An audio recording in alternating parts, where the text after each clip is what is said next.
আমি আজ খুব গুণী একজন কবির কবিতা পাঠ করব।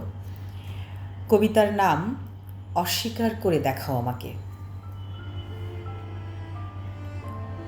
যতটুকু দিগন্ত ছিল যতখানি আকাশ, প্রজাপতির মতো যে প্রেম এসে বসেছিল মানবিক কুলে, যে ভালোবাসা রক্তে দিয়েছিল হানা, আমি তার সব কিছুকে অস্বীকার করে ঢুকে গেছি তোমাদের ঘৃণার ভেতর।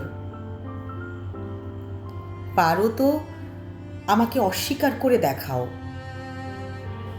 ক্ষুধাকে মৌলিক জেনেও সেলাই করেছি পাকস্থলী।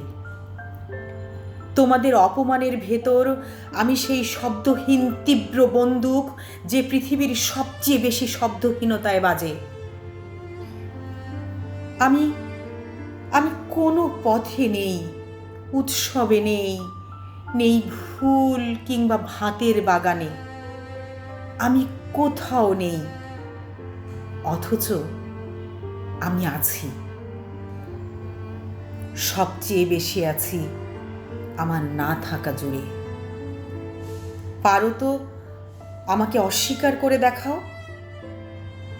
ধন্যবাদ।